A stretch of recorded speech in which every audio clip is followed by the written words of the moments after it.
Have you ever promised yourself that you would start working out, stop procrastinating, save money, or quit a habit starting from tomorrow, only to find yourself doing exactly the same thing you were trying to avoid within hours or days?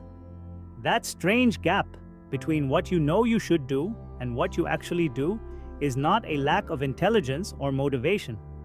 It is the psychology of self-control at work, and understanding it can completely change how you live your life.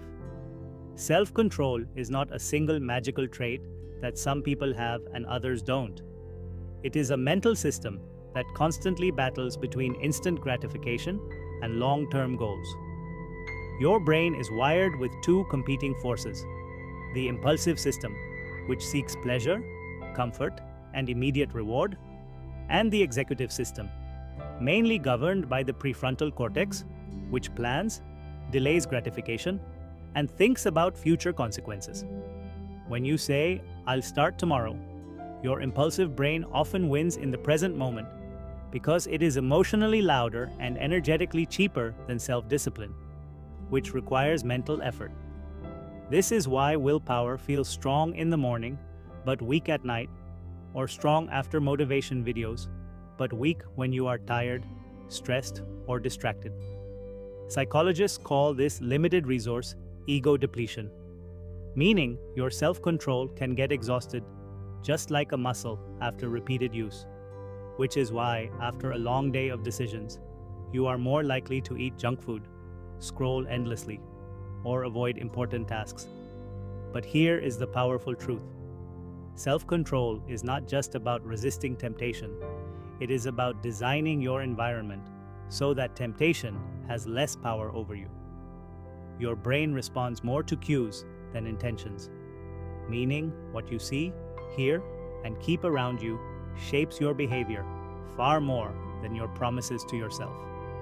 If your phone is next to you while studying, your brain is constantly fighting a silent war between focus and dopamine hits, and eventually, dopamine wins. That is why successful people don't rely on motivation.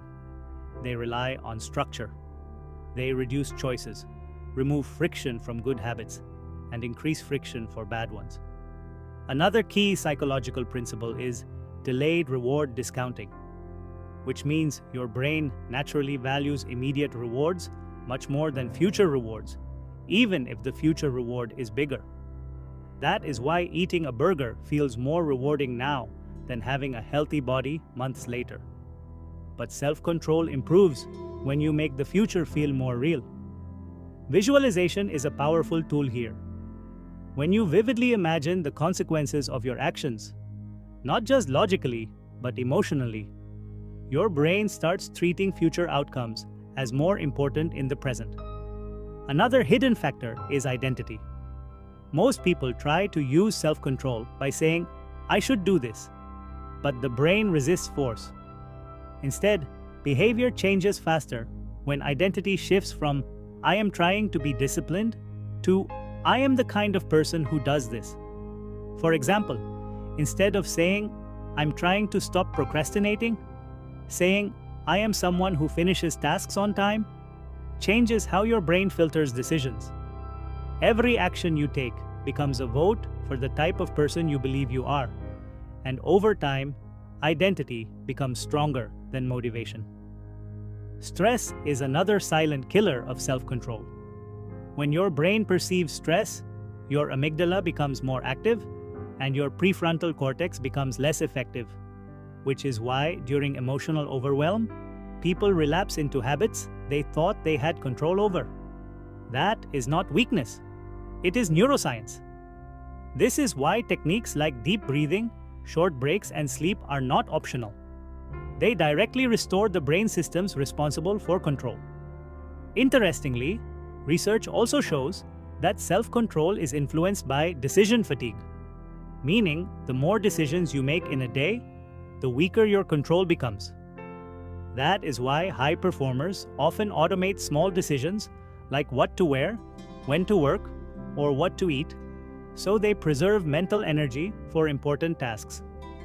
Another powerful insight is that willpower increases when rewards are made immediate and visible. For example, instead of focusing only on long-term results of studying, you can reward yourself in small ways after focused sessions, which trains your brain to associate discipline with positive emotion. But perhaps the most important truth about self-control is that it is not about perfection. It is about recovery. Everyone breaks habits. The difference is how quickly they return. People with strong self-control are not those who never fall off track, but those who don't turn one mistake into a full collapse. They reset quickly without guilt spirals, because guilt drains more control than the mistake itself. So if you want to build real self-control, stop thinking of it as a battle you must win once and for all, and start seeing it as a system you refine daily.